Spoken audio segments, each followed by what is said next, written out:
Let me go get it. And when you hear that sound, you know you just entered into the shop. And when you hear that sound, you know you just entered into the shop. Shop Talk with Galvo. Yes, indeed. It's another beautiful day in the neighborhood. Hold on. I don't think you hear me. Shop Talk with Galvo. Yes, indeed. And I have a very special guest with me today. Mr. 2 letters, 1 number. We're going to get to how he got to that name in a minute, but I got the big MP3, the big resource with me. Go ahead and introduce yourself to the folks, man. Allow me to reintroduce myself. You feel me? Okay, so we here right now with the biggest resource. I am MP3. I go by 2 letters, 1 number. Tap in with the kid that do. Yes, sir. Hold on. We're going to do you righteously. Most definitely. So, for those who don't know, we're going to go down and up as we talk right now. But for those who don't know, you know what I'm saying? Me and MP, we've known each other about 2 years and some change, 3 years and some change. It's been a good journey. Yeah, okay. been a good journey. And you know, we met through some mutual friends, being in some mutual circles and whatnot. Yeah, so being able to see where you are right now today, you know what I'm saying, and how you carry yourself, how you move around, what all you got going on. Brother, I'm proud of you. Man, appreciate you know what I'm bro. Appreciate I'm proud of you, black man. Appreciate it, coach. I'm proud of you, black man. So, where do you want to start? Okay, so, because the first question is always going to be, you know, the name. You know what I'm saying? So, what kind of conversations do you get about your name? About what you like to call yourself? Well, as my stage name, I developed that from separating my business to the artistry. Okay. What I get from it is people having to accept. You know what I'm saying? To write down the full thing, sometimes it's something like a mental note. You got to say 2 letters, 1 number. And then you get the question of what does that mean? But it's really just an evolution of who I was, taking myself to the next level. Okay. So, and MP3. Yes, sir. Okay, MP3. And how did we get to that name? How did you get to, I'm looking in the mirror, it's MP, I'm MP3.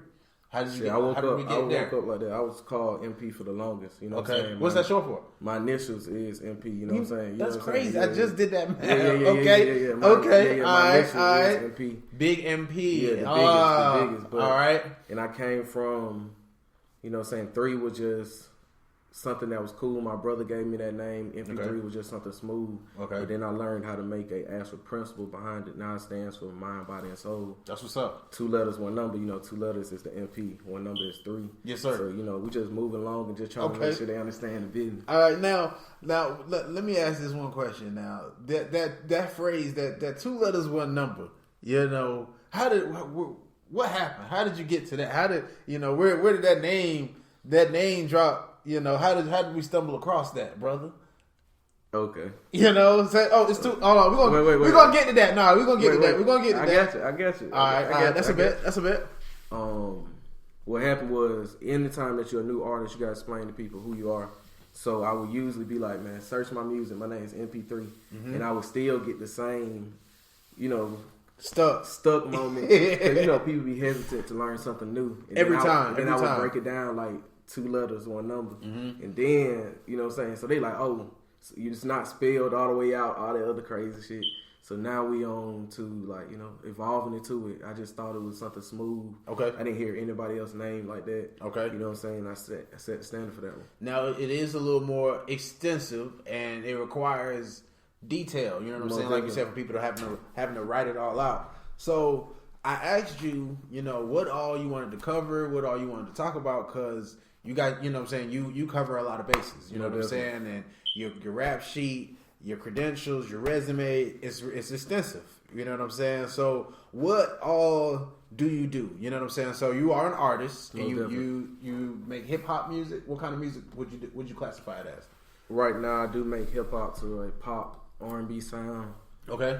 I classify myself as a Southern soul singer songwriter, somebody who also understands emotional boundaries and displays transparency. Okay. Now, what do I do as a business? All right. That's what happened with the MP3 and 2 letters, because a lot of my business had MP3 in it. So, excuse me. So we have MP3 Engineering, which is a studio down here in Columbus, Georgia, where I record a good bit of the Tri-City, and then we have MP3 Graphics. But I didn't want to introduce my business side with my music side. I wanted to keep it separate. You wanted to have that fine line. That fine line where they understand, okay, MP3 is the business, and 2 letters, 1 number.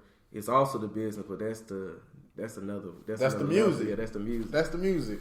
So when did you fall in love with music? Because you just spoke on the engineering. You just spoke on also the graphics. We're gonna get to that. But when did you fall in love with the music? Okay, go ahead. I'll let you answer this one first. The music comes from my lifestyle, and the love of it came from my mother.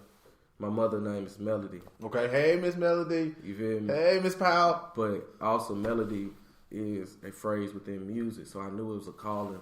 Knew it was an omen within that, just be a child birthed from Melody. Mm-hmm. So okay. In that talk moment, that talk. No, most definitely. And in that moment, you discover what you're good at. So I always was good at freestyling. I was good at writing and the arts. You know what I'm saying? I also how early would you say you were finding yourself doing stuff like that? 13, I was freestyling. 13. And then my brother had a studio in Oakland Park where he recorded within our house. So I got like early signs of the business from my brother. Okay. So you say you started falling in love with maybe around the age of 13 and what may have you. You were recording? Were you recording music in your brother's studio? No, my brother was not having his little brother record at all. My brother was not in that moment. Do you respect it now? I'm sure you didn't understand it then, but do you respect it now?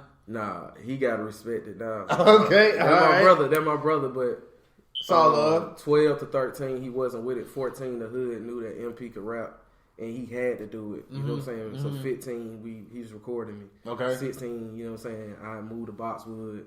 15, 16, I moved to Boxwood. I meet, Dre, go to Hardaway, shit like that.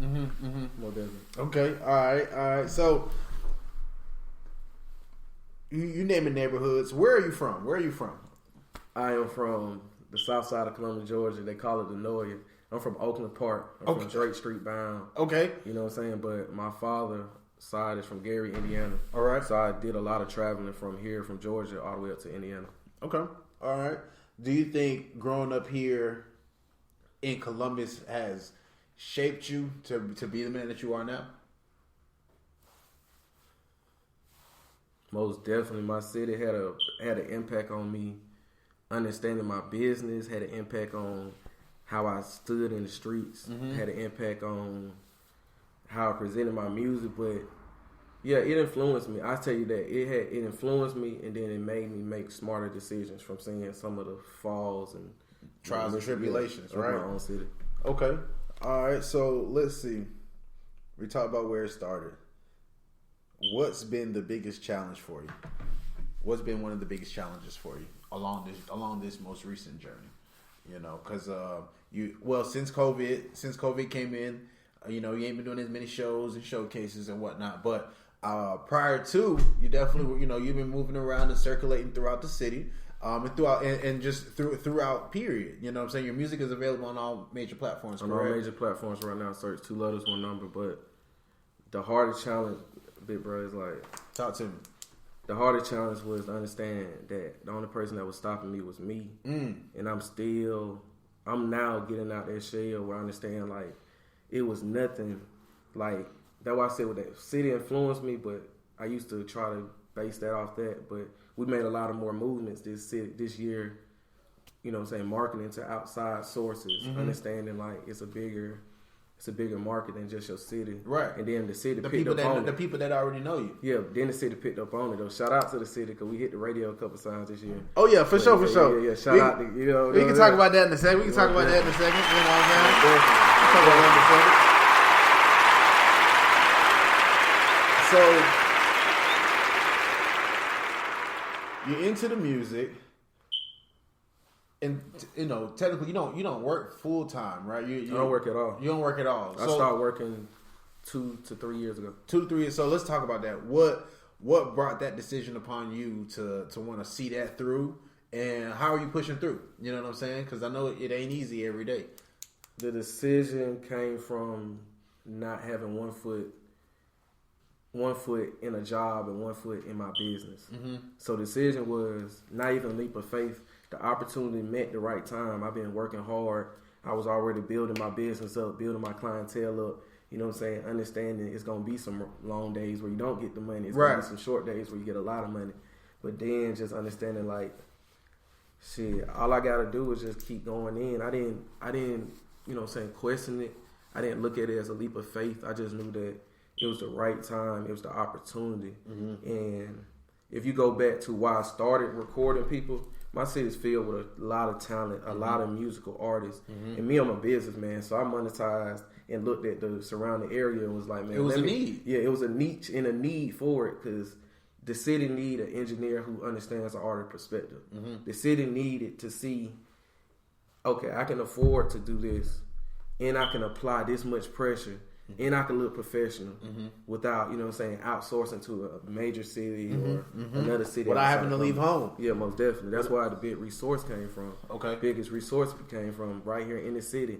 If you need a one-stop shop for your musical needs, engineering, graphic designing, or even songwriting, or somebody to help you with your production, that's what I'm here for. I'm somebody here that wants to help artists.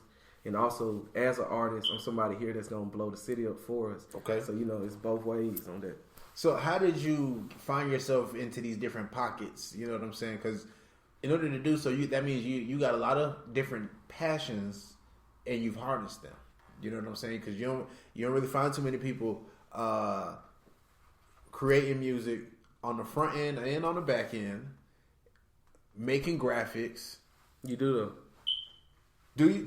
You do it. Just they be trash. Okay, all right. I ain't gonna lie to you. A lot of them do it, but them niggas be ass. I'm just gonna be honest. Yeah, okay. But, all right. you know, we'll take some honesty today. We'll take some honesty today. You know what I'm saying? I can't even lie to you. It wasn't multiple different things. I mean, they all are the artists. Graphic designing deals with music. Engineering deals with music. It all helped me become a better artist. One thing I thank my city for is allowed me to be an engineer because it also built me as a better artist, somebody who can understand, like, they got that ear, the ear for it, and sonically, and just, you know what I'm saying, how simplicity, you know what I'm saying, understanding that type of niche. So MP, for those who don't know, I'm sorry, Mr. 2 letters 1 number. For those you who call don't me know, MP. They're Coach G. I said, I'm gonna call you Coach through it, so they gotta understand. Yeah, they don't know all that. They don't know all that. Yeah, we in here. Yeah, we in here. So you're a family man, correct? Most definitely. That's the biggest part of me. What does that mean to you? You know, having a family, being a family man. What does that do? You know, for you? How does does that motivate you? Is that your why? You know what I'm saying? Let's talk about that. Family to me is something that keeps me grounded. Family is something that definitely motivates. If it don't motivate you, we spoke about it. If it don't motivate you to turn that right, you know what I'm saying, that right path in life, if it don't motivate you, if it don't urge you to look for a better path for your family, then yes. And then family alters the way that I drop music and the way that I present it. Like, I could have been dropped a lot of boom, boom, because, we stand on business.